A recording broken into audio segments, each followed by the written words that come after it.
Guys, welcome to the Jerry and Jerry Show. My name is Jerry Miller, and thank you kindly for joining us on a spring Tuesday morning in downtown Charlottesville.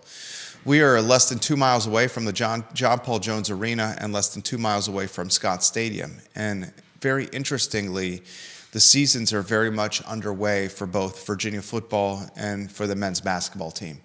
One program has a head coach in Tony Elliott who is fighting for his job. He enters a year where it's make or break for a man that is unquestionably and undoubtedly on the hot seat, and that's Tony Elliott. The spring football game is just a couple of weeks from now, and this team, this program, is in a quiet period. The basketball program has dominated the headlines and the news cycle in a 180-degree turn of events when compared to football. You got a basketball coach who is absolutely the talk and toast of the community in Ryan Odom. He's taken trips to Mincers. He's eating bacon cheeseburgers at Riverside. He's giving congratulatory live video mentions to Tony Bennett, who won a big-time award. And he's trying to fill his roster. And speaking of rosters, I encourage you, the viewer and listener, to check out virginiasports.com and click the men's basketball roster. I'm looking at it right now. There is not a single player listed on the 2025-2026 Virginia men's basketball roster on virginiasports.com. Judah Wickhauer, if we can go to the studio camera, please. Judah Wickhauer is the director and producer of the show. And then a two-shot as we welcome a Virginia Sports Hall of Famer, Jerry Ratcliffe, the namesake of JerryRatcliffe.com, a man who just completed his 51st straight ACC basketball tournament. We start each show with scatter shooting with Jerry Hootie Ratcliffe. My friend, what is on your mind today?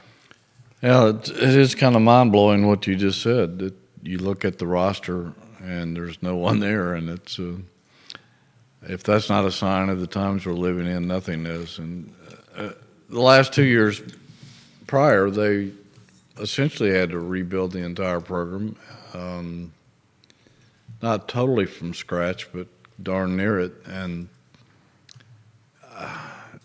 I'm not sure they did a very good job of it, they putting those rosters together. So it's going to be a challenge for Ryan Odom and his staff to put together not only a complete new basketball team, but one that can compete in the ACC pronto. I mean, I think people are expecting with the influx of NIL money that this team should be an upper echelon ACC team, even if it is a rebuild.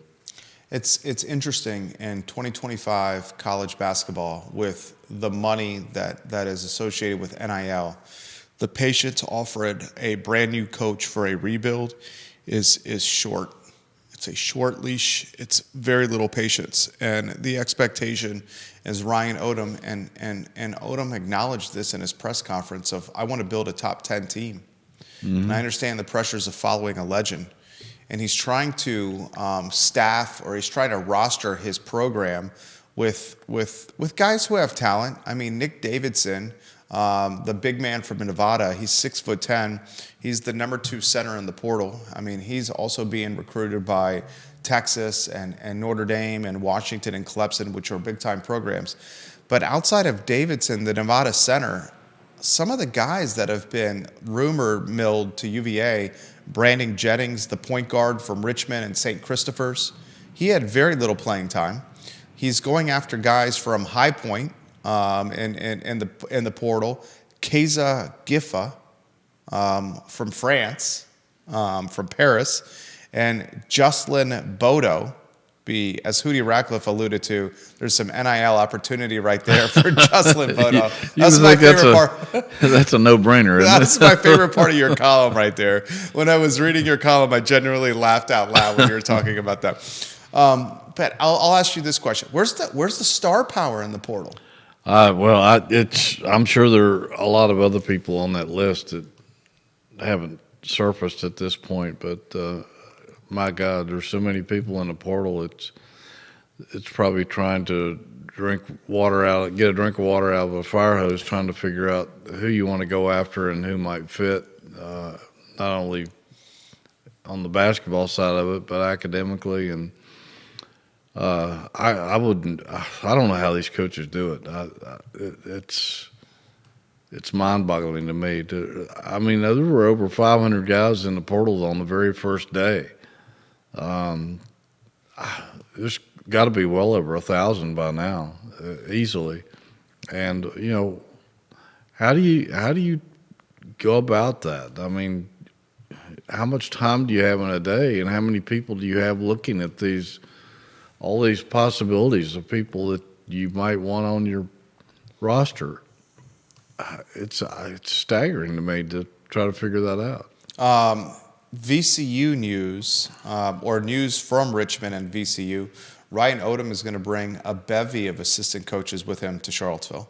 We'll highlight that news, which was spotlighted on JerryRatcliffe.com. We'll talk Isaac McNeely and the emergence of Tennessee, the Volunteers. I mean, good night. McNeely and Tennessee Orange, that seems like a very good fit for the young man, especially with some of the sharpshooters they've produced from the past. We're going to talk the replacement of an entire roster. We'll talk on today's show what's going to happen to the Colemans and the Wilkins and the Kyle Guys if Ryan Odom is bringing 4 assistant coaches with him from VCU. We'll talk Tony Bennett winning big-time awards, in his retirement still winning awards. And we'll take your questions and comments, which I'm seeing all over the feed. Hootie, why don't we start with Ryan Odom? Now what, a week and change on the job? Expectations for Odom, what he's going through. I mean, he seems to be making the rounds right now with all the staples, the cheeseburger at Riverside and the shopping at Mincer's and, doing the dog and pony show, if you may. Right. Well, he's a Charlottesville boy, and I'm sure those are places that are dear to his heart. And it's probably good to be seen in public. I think on one hand, I don't think Tony Bennett did that enough. I mean, he would. All the years in Charlottesville, I only ran into Tony a few times in public, and I think it's good for a coach to be visible out in the public, especially if you're a new coach. And Ryan is certainly doing that, but I think he's just integrating himself back with the community again, something like Brian O'Connor's famous for doing. And I think that's a good thing for people to see him out and about and approachable. And he's got his work cut out for him, and it's coming at him in waves. You got to fill out your coaching staff, which he seems to have a pretty good plan for, bringing in 3 assistants and a director of operations from VCU. All of those people go pretty far back with him. Ryan Odom loyalists. One guy all the way to Lenore Ryan. Yep. And so he's got that. Then I don't know how you deal with all the names in the portal and trying to find what you want. Maybe there's a simplified way for coaches that we aren't aware of that helps them sort out what they're looking for. But those are the 2 big issues right now: is roster building and fulfilling his coaching staff. Let's talk the news that's on JerryRatcliffe.com with Ryan Odom rebuilding the Cavaliers coaching roster. You cite sources in a story published yesterday. My friend is a night owl over there at 11:50 p.m. right before the newspaper filing deadline of midnight. Frank, who is running the Daily Progress print press, may have been a little sour with you with filing that story at 11:50 prior to the midnight deadline. But you do what you got to do here, especially in the digital era, right? Remember that midnight deadline we used to? In fact, I think our deadline may have been 11:30. It kept getting earlier. It was and earlier, right? It used to be 2 a.m. once upon a time when I first got here, but. My last few weeks at the Daily Progress under your tutelage, I think the deadline was it's like 9:30 or 9:45. I'm like, dude, I'm at Louisa County covering a football game. How am I supposed to make it football game starts at 7:30. I can't file this by the game's not over. Yeah, what are we doing here? But he reports on JerryRatcliffe.com that Ryan Odom has a number of coaches following him from VCU: Bryce Crawford, Darius Theus, and Matt Henry, along with administrative and assistant Kelsey Noki. That's basically four coaches, four assistants right there. Yeah, Bryce Crawford has been with him the longest. They were together, first crossed paths at Lenore Ryan, and then he worked for Ryan for 5 seasons at UMBC, and then went with him to Utah State, and then back to VCU. So he's been around for quite a while. In fact, he was the guy who recruited the heck out of Chance Mallory at the beginning of that process. The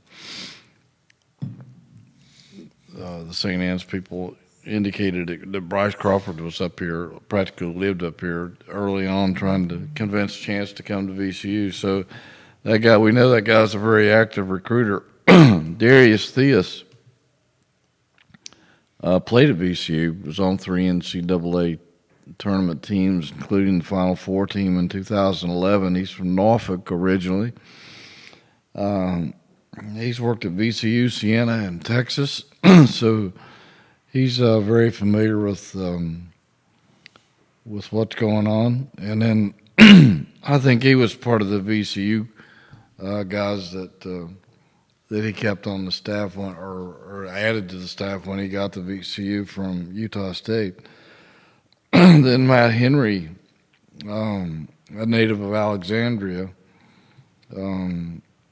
was with him at UMBC for 3 seasons, 2 years at Utah State and 2 years at VCU. So these guys have worked together for quite a while and know how to read each other and what each other's thinking, along with obviously his assistant head coach, who's known him for quite a while. So Odom brings 4 from VCU, along with the former head coach of Longwood, to Charlottesville. Right. So he's got 4 men and 1 woman on the roster, the coaching roster here.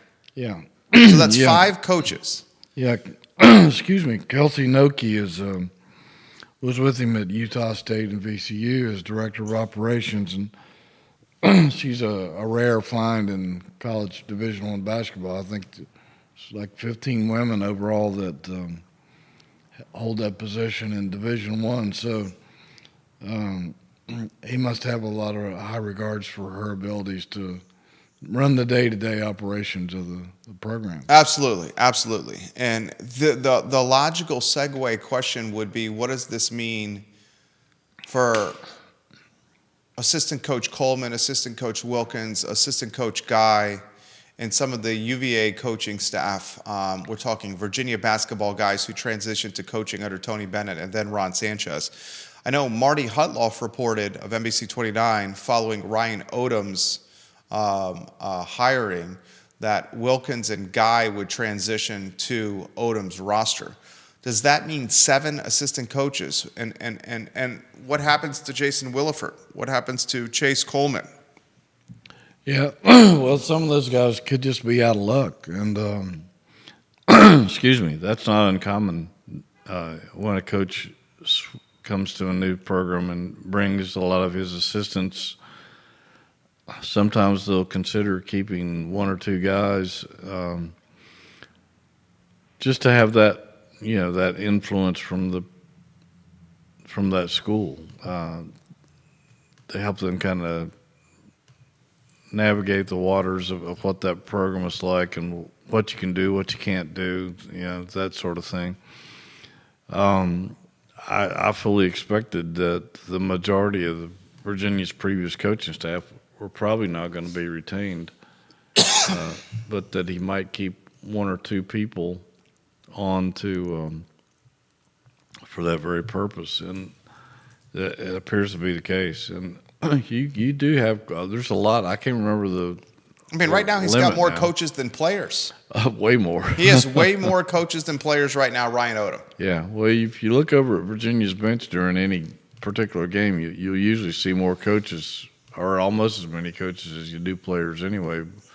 When you start adding the strength coach and some of these other guys, but some of them are not labeled as assistant coaches per se. They're development, player personnel development, various aspects like that. But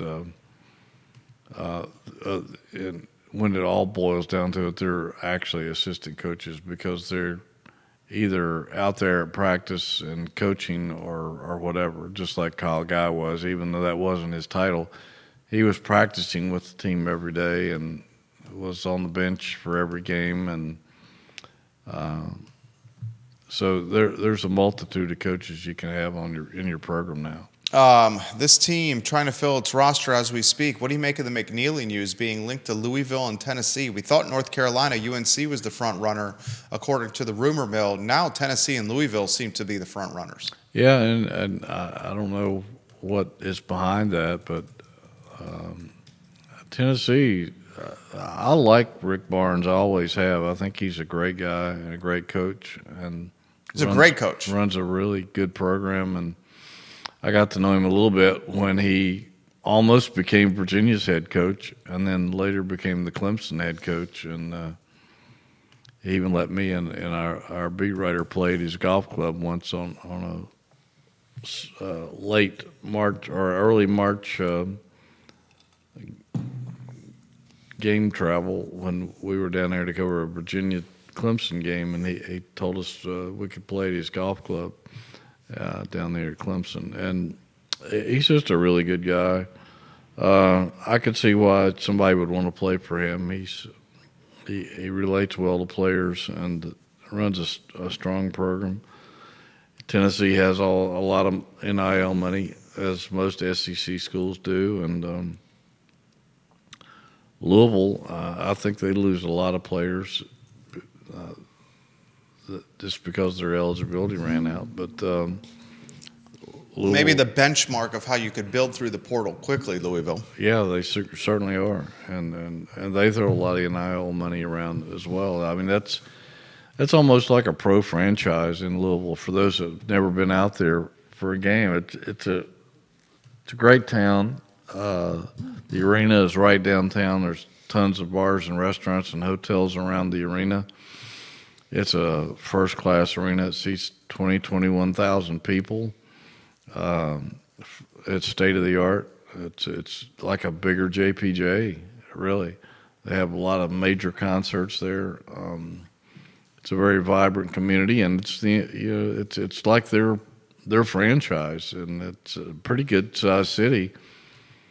And they love their football and they love their basketball out there. And when they've got it going, the fans turn out big time. And it's a huge TV market as well.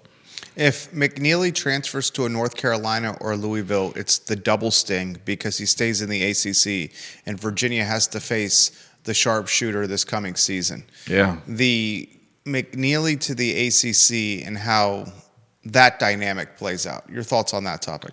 Well, that's just the world we live in. It used to be a rule that you couldn't even transfer to another conference school, but that quickly went out the window when attorneys got a hold of it. And just like everything else has, it's been changed by attorneys. But that would be a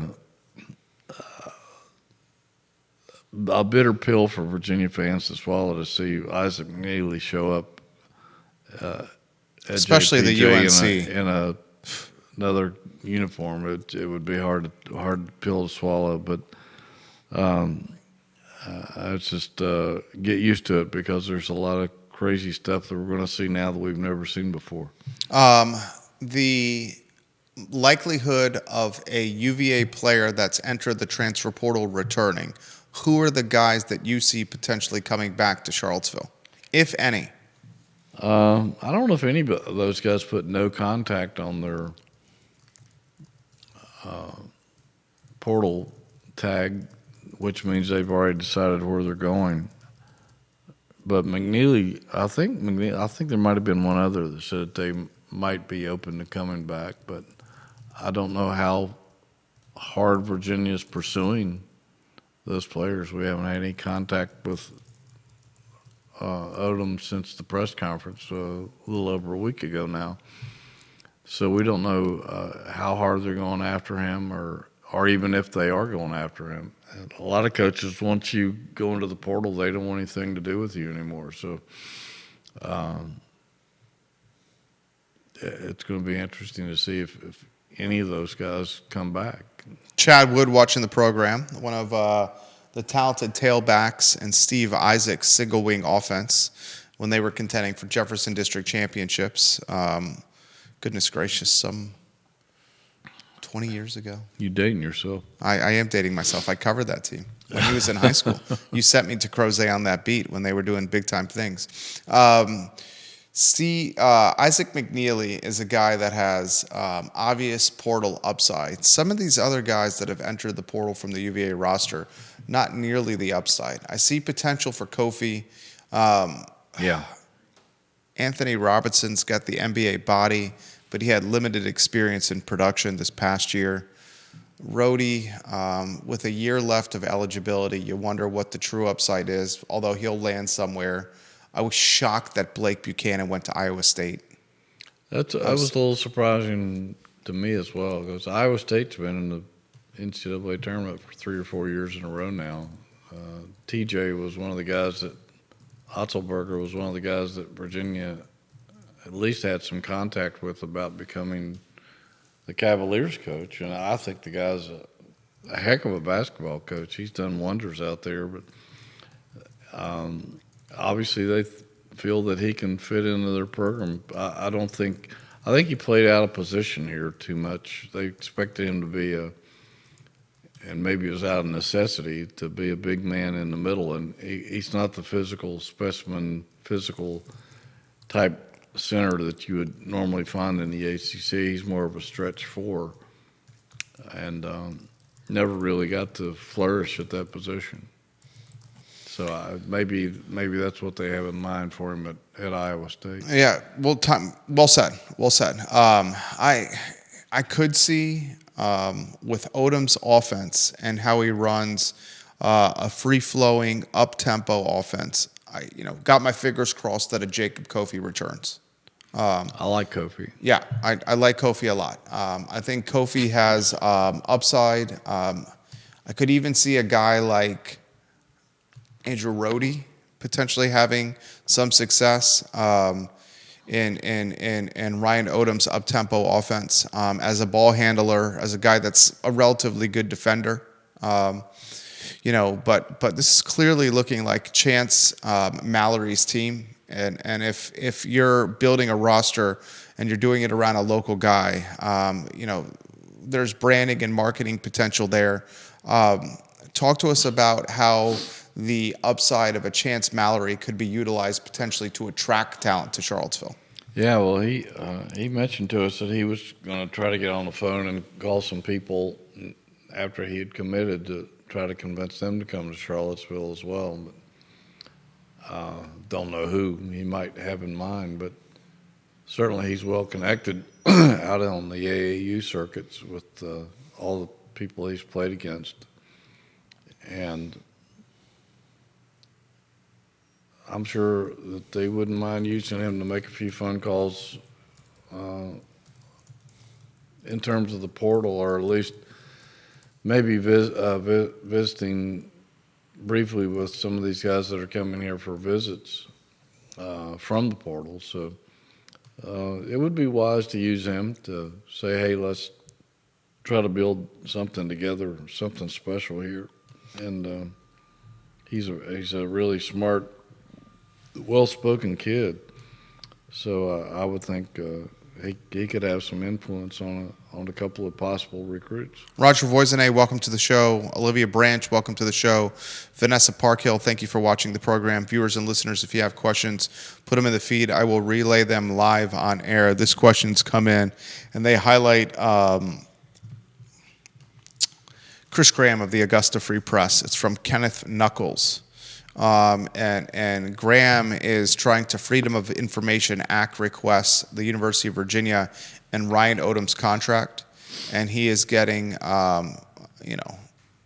delayed and excuses made. And he asked, and he reports about this today, that he submitted a public records request back on March 22nd for the copy of Ryan Odom's contract, then a follow-up on the 23rd, and then this morning, the 31st, he hears from UVA that the earliest that they're going to give him the contract is the 9th of April. It didn't used to be that way. I know back when I was in the newspaper business for years, when we first started asking for that sort of information, they made us use a FOIA, and then they lightened up for about a decade. And if we would just call and ask for it, they would just send it to us. And it would usually come in a big package, and it would be a copy of the contract of anybody we wanted. And there was no hiding of any information. But now they've gone back the other way, and you have to FOIA anything that you want. Which is odd. It's like, why poke I don't know why you don't have to do that. Why poke the bear, or why try to upset a hornet's nest? And I don't want to call Chris Graham a hornet here, but this guy is a journalist. He's persistent. And if he's told no by UVA, that's only going to make him even more persistent to get what Absolutely. He wants. Chris is a bulldog. He's a bulldog, and he has his own style of reporting the news, which I think is fair to say. We all have our own styles, and he has a large following of readers, and it's a public university. Yeah, and you got to give this information anyway. Can you walk me through the thinking of why not providing the information out of the jump? I wish I could, but I don't understand it myself. Why not just say, okay, here it is, and why make you go all the way through the process of having to file a Freedom of Information Act to get it? It's not a state secret or anything. It's just a freaking basketball contract. I've heard it's 6 years. I have no idea. I don't know if that's accurate, and I don't know what the total salary is going to be. I don't know why they would try to protect that or fight against releasing it unless they think they're going to tee off some of their professors that don't feel like that kind of money should be spent on athletics. And there are some of those over there, quite a few actually. But I've never understood that process, and the later we go in time, the more I don't understand it. There's no excuse for it. It was just so simple back in the day when we called over and said, "Can I get a copy of Pete Gillen's contract?" And they would send it over within that afternoon, and no charge. Not that it's only like $25 anyway, but it's just making people jump through hoops for no reason. I don't understand the process. What do you make of the NIL? What are you hiding? Okay, that was my next question. With the NIL and what some of these players are earning, and with Ryan Odom's contract not being easily accessible here, my question is should we know what players make with NIL?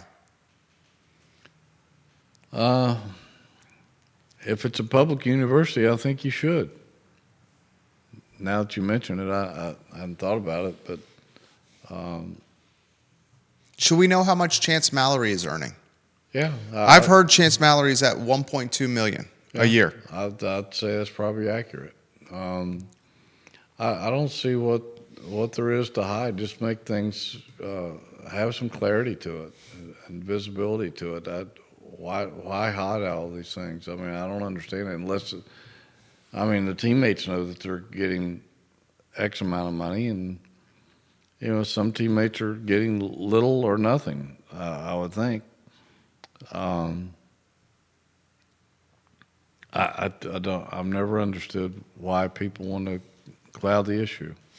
Jeremy Wilson, watching in Tennessee, he says he thinks it's been this way since Carla Williams took over as athletic director. I think it was even before that, but there was a decade there where, at least a decade, where it was so simple, and we knew the lady who was in charge of that process, and she knew what we were trying to do, and it was nothing controversial. We just felt like the fans needed to know the details of contracts and things like that, and she would send it over without any issues or any controversy attached to it. Just simply send it. It shouldn't be any different now. We'll get to spring football, guys. Questions are coming in on spring football here on the show. A lot of comments that I'm seeing right here from the viewers and listeners. Here's a very intriguing one right here. Why welcome any of the guys that have entered the portal back to UVA when they've showed you their commitment to UVA by entering the portal? My response to that would be, and the questions for you, Hootie, is that's today's college basketball. Yeah, it is. And when Ryan, at his press conference Monday a week ago, he said there would be no judgments about the players who enter the portal, that he knows that they're trying to do what's best for them, and he would not judge them. So I would assume that if some of them wanted to come back, he would at least have that conversation with them to see if they fit his system and how dedicated they were to the program. So I don't know if he would be opposed to anybody trying to return or not. It probably depends on their game and if it fits his system and if he feels convinced that they really want to be here. Viewers and listeners, it's a brave new world of college basketball, and it's not just impacting UVA. How about your March Madness bracket? Have you noticed that the Cinderella team is a idea or a fantasy or a endeavor of yesteryear? I mean, the Sweet 16, the Elite Eight, the Final Four, all blue bloods. And I want you to think about this: the era of a George Mason or a VCU having a roster of senior talent that gelled together over the course of freshman, sophomore, junior, and senior years to then play a tournament where you only have to win one game and move on. If you're a talented player on one of these mid-major teams, why would you stay for 4 years of development in that program when you can now chase a bag of money and go after a major conference program to pay you? Hootie, is the era of the mid-major and the Cinderella team, is that concept no longer? Seems dead to me. I don't think it's going to happen anymore. It would take a remarkable run for somebody to do that, and just for the reasons you cited, because if you're a promising freshman or sophomore and a larger program dangles $1 million in front of you, are you going to say no? Hard to say no. Are you going to come back? I think there's one kid I heard Dan Dakich talk about yesterday, said maybe at Illinois State, I can't remember, but that he turned down loads of NIL money to stay with his program, but that's going to be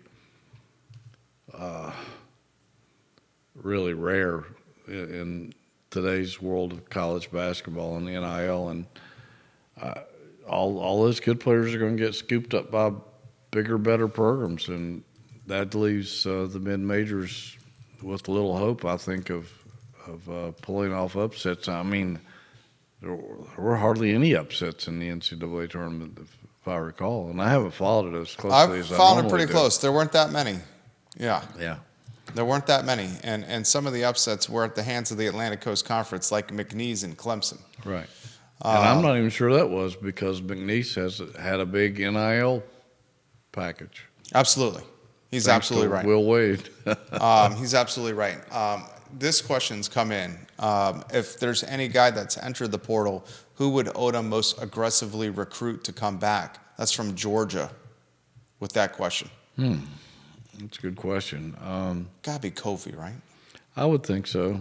Yeah, I think a lot of West Coast schools are probably going to come hard after Kofi since he's a Seattle kid, and a lot of West Coast schools were recruiting him, and I was surprised Virginia was able to take him away from those West Coast schools in the recruiting process to begin with, because he's a valued player. He's 6'9", he can shoot the three, he can score inside. At times this year, he did not play like a freshman. He played almost like a junior. And he had a wall for a while, but he bounced back and finished fairly strong. I think he's got tons of potential. So I would think if there was one guy you had to single out, he would be the one. Oh, man, you're not going to believe this. This news literally breaks during the show, and this is the University of Virginia rattling the hornet's nest. Chris Graham again. They passed they respond to Chris Graham that we're not going to give you the contract until the 9th of April.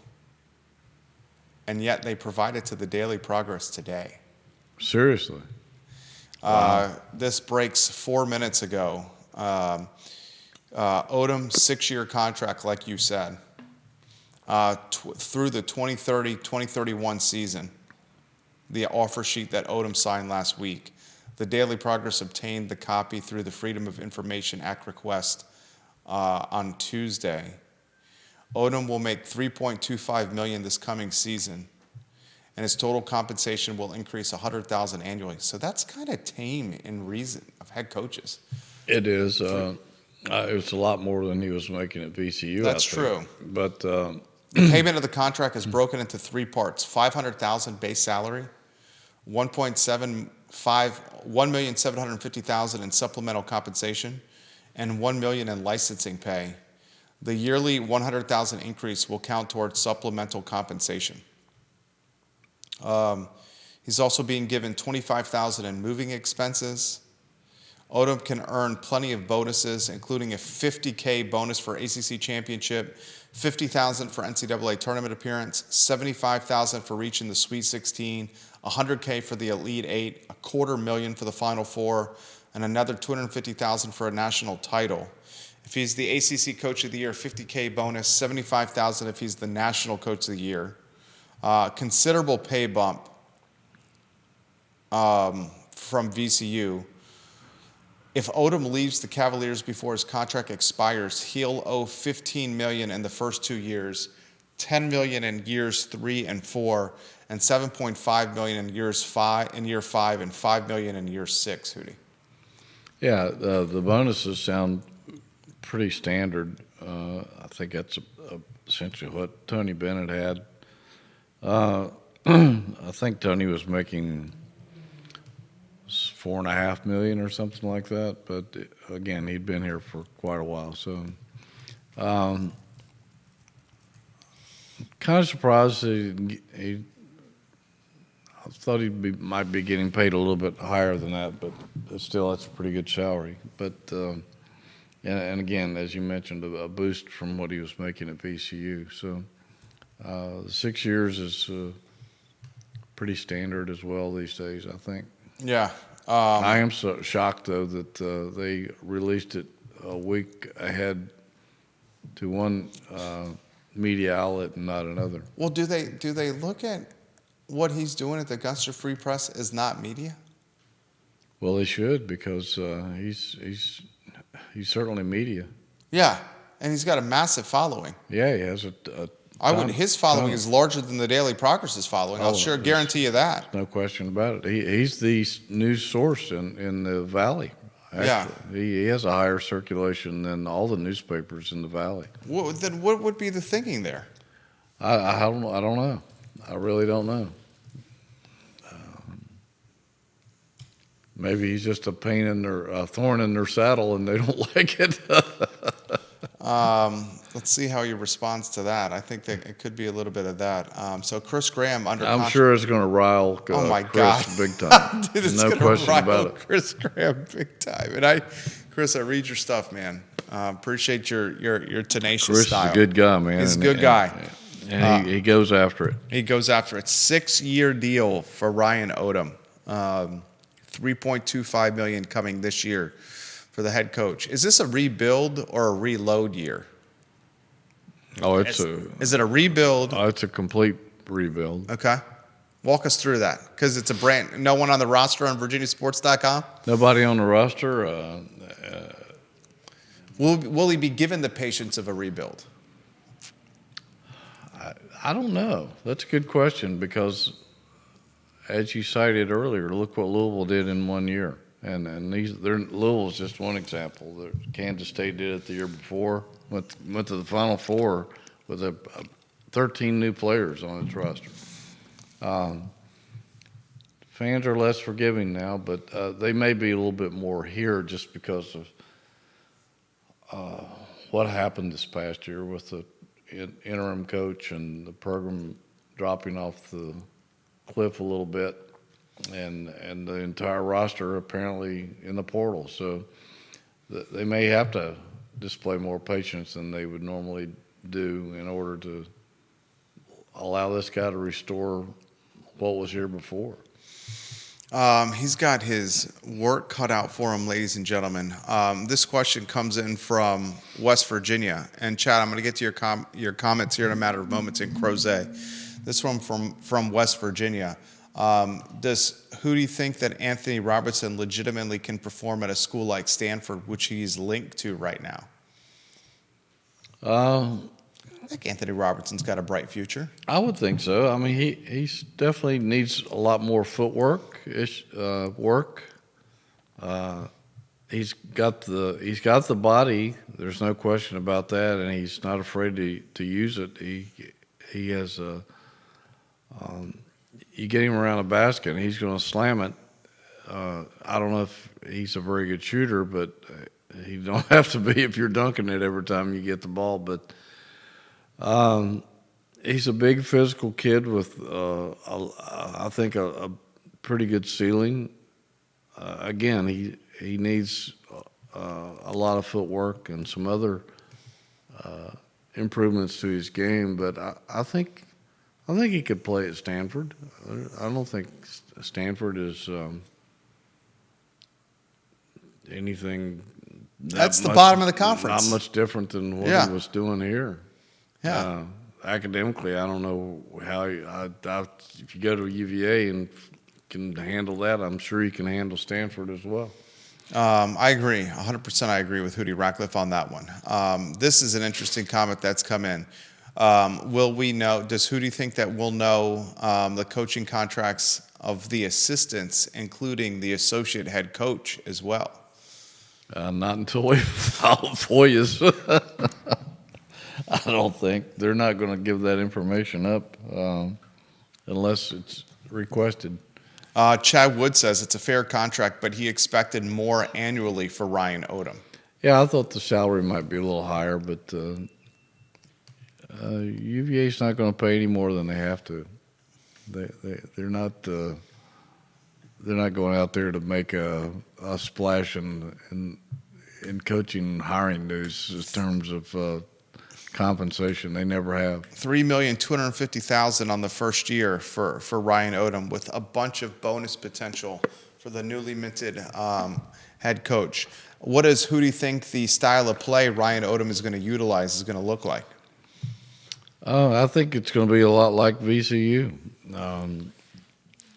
I would say I'm a carbon copy, and they're going to play faster.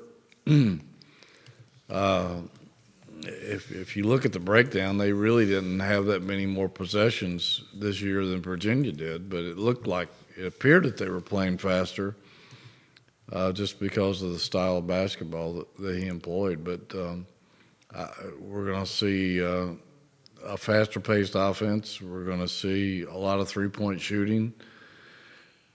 And we're going to see a pressing defense that presses at least three-quarters court, if not full court, almost the entire game. And you're going to have to be in incredible physical shape to be able to do that. And that's why I question whether some of these guys on the previous roster can play at that pace. I mean, that's some heavy moving going on there. I mean, Day could have. Day without question could have, no question. I'm not, maybe Rhodey. I'm not sure. Not sure McNeely would have.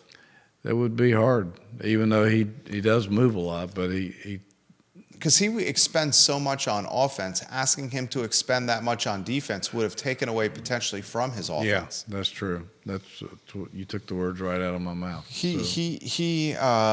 If he can be a sharpshooter for Tennessee and Rick Barnes, I mean, he could parlay himself into some kind of level of professional basketball, like we see with the kid with the LA Lakers that came from Tennessee. Now that guy is a better athlete and he's taller than Isaac McNeely, but McNeely just as good a shooter, without question.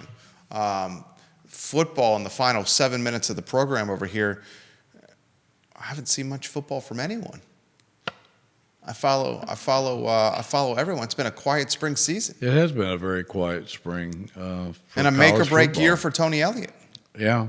And I think a lot of that, again, is due to the focus on UVA basketball with the coaching change and now the roster replacement.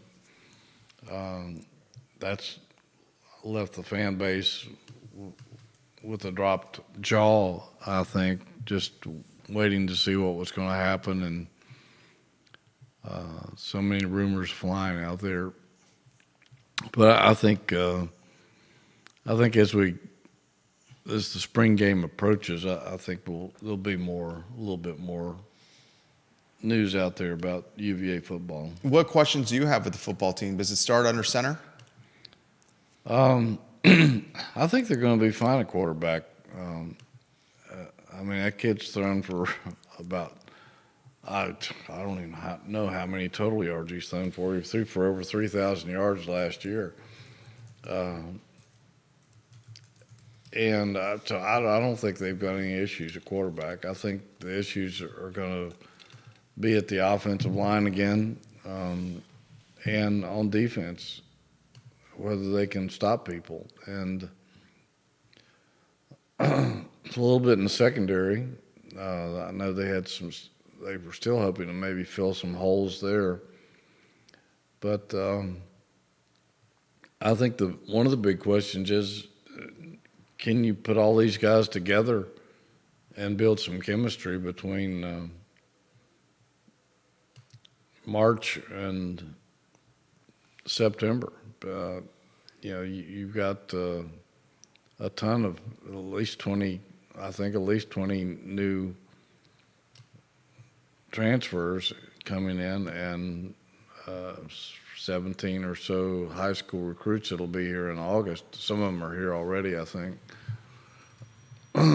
So it's going to take a lot to get all those guys on the same page and working in cohesion.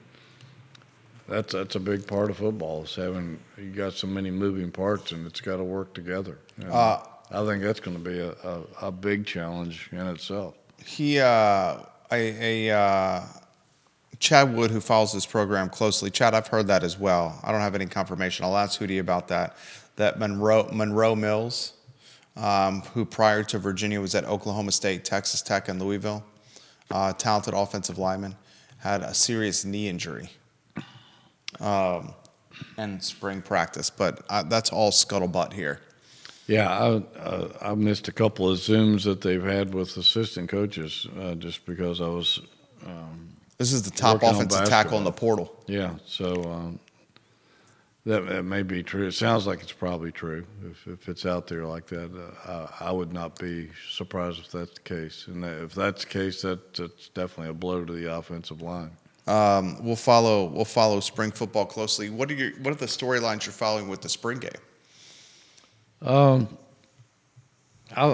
think a lot of it's just the cohesion and whether these guys, how well they come together, and the offensive line, because they still, even though they won 5 games last year and probably should have won 6 last year and maybe 6 the year before, I still think a lot of that falls back to the offensive line wasn't protecting the quarterback and wasn't dominating in most games the line of scrimmage to where you could have a reliable running game. I mean, I know they tore it up against people like Coastal Carolina and maybe another game or two, but free concessions at Coastal Carolina. Did you see that? Yeah, I did see that. Yeah, you go to a Coastal Carolina game now, you don't have to pay for any concessions. Yeah, and they estimated that they were making $250,000 per game on concessions alone. So they are. It's an interesting concept. I don't know if anybody else has tried that to see, but I don't understand the idea behind it all because they were selling out every game anyways.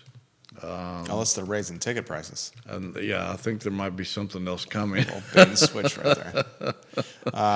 Nothing's for free these concessions days, here, right? but you're going to have to pay a fee just to be able to buy tickets, and then those tickets are going to be more expensive. Nothing's free. No Nothing free is free. lunches these days. Exactly, right? exactly. It's my favorite saying. The more you buy, the more you save. How does that work out? The more you buy, the more you save. That's called marketing, right there. Good point. But Coastal's offering the free concessions. I mean, certainly something Virginia football's got to do, guys. And we were at the games. He's in the press box. We're at the games, sitting in the stands in the seats. Can't have half-empty stadiums. And the head football coach, Tony Elliott, was coaching for his life here. His assistant coaches, they're coaching for their job here. Another sub 500 season, and I would imagine in less than a year, Carla Williams is going to be hiring it's her 2 marquee coaching spots in her department. Yeah, I mean, how much longer can a program afford to go without appearing in bowl games and playing before half-empty stadiums? You're losing tons of money, and where your chief revenue is coming normally should come from. So it's a dilemma, and they haven't come up with an answer. And some people think if he goes 6-6 and goes to a bowl and wins the bowl, that's enough. Some people think that he's got to win 7 before in the regular season. Some people think he's got to win 8 in the regular season. I don't know about that. That might be a stretch, but again, I don't think they've helped themselves with scheduling. When they scheduled 2 non-conference games against Washington State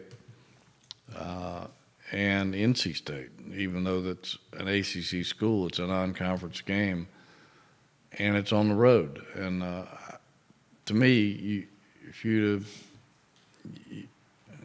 you should take the approach that Duke and Wake Forest and NC State did for a while, and play the worst teams that you can find out there and schedule 2 more wins. Yeah, maybe people say, well, who did you beat? But in the long run, they don't care who you beat. It's what your bottom line is. And if you're in a bowl game,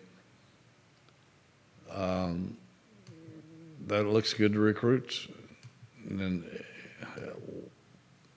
as opposed to not being in a bowl game for a long time. And what does that say to your recruits? So I think that's 2 games that they probably shouldn't have scheduled until they are a winning, consistently program. Jerry, Hootie Ratcliffe has got a lot in the hopper. You got transfer portal. You got a roster that's being built. You got spring football. You got spring football injuries. You got a spring football game. You got Brian O'Connor trying to turn the program around. How about that sweep of Stanford? That was, great sweep of Stanford. That was, really huge. Critically important sweep. And one of the best teams in college baseball at that. Yeah, top 20 program. So you're talking about upside there for baseball. You got lacrosse and tennis. I mean, this is as busy a time of year as possible for JerryRatcliffe.com. Yeah, there's so many sports going on. It's unbelievable. But again, most of the people have their eyes on football and basketball, particularly basketball with the rebuild. But, I